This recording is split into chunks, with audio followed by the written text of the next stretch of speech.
Hello, my name is Ben Fineman and I'm the president of the Michigan Broadband Alliance. Today I'm here to talk with you about how to properly test your home internet connection. So maybe you want to see if you're getting the speeds that your service provider is promising you. Maybe you're filling out a survey to help improve your community's broadband. Or maybe you just want to see if your toddler's YouTube is buffering because your connection is bad or because you've spilled yogurt into the iPad one too many times. Either way, it's important to understand the best way to get that information about how good your internet connection is. So you can test your connection from pretty much any PC, phone, or tablet device just by going to one of the many testing websites.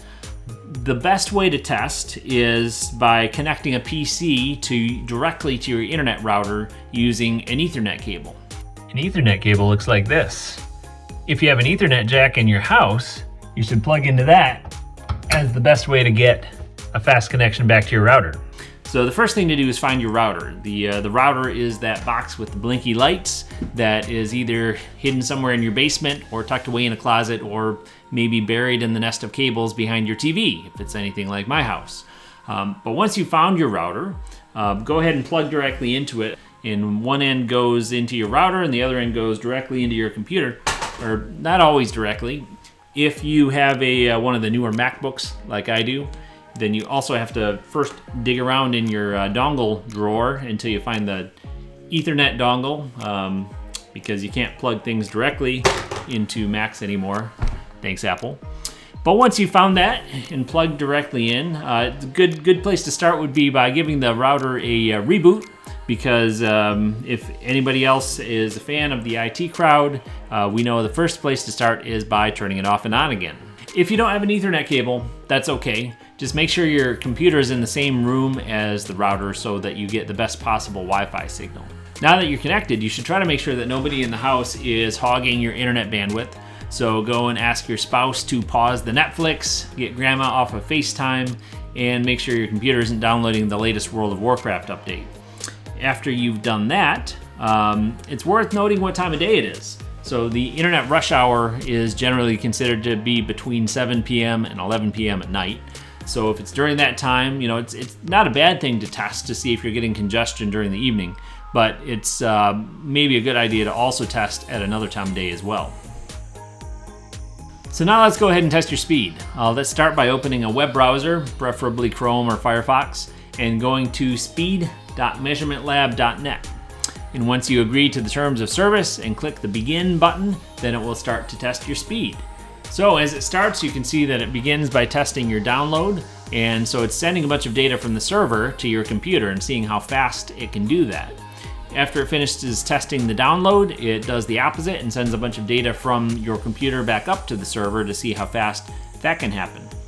And my test is just wrapping up, and now that we're completed, we can see some results that not only include the download and upload speed, but also latency and retransmission. It can be a good idea to run tests from multiple speed testing sites because they can tell you different things about your connection. Like Netflix runs one called fast.com, which will give you a good idea of how your internet connection will perform when playing Netflix videos. And then Google runs their own speed test to give you an idea of how well your connection will perform with Google services. As an example, I'm going to go ahead to the speedtest.net website and run a speed test there. It works pretty much the same as the measurement lab. You click the go button, and first it sends a bunch of information to your computer to test the download, and when it's finished with that, it turns it around and sends a bunch of information from your computer to test the upload. And then once it's completed, it gives some statistics, both the download and the upload, as well as the ping, which is the same as the latency.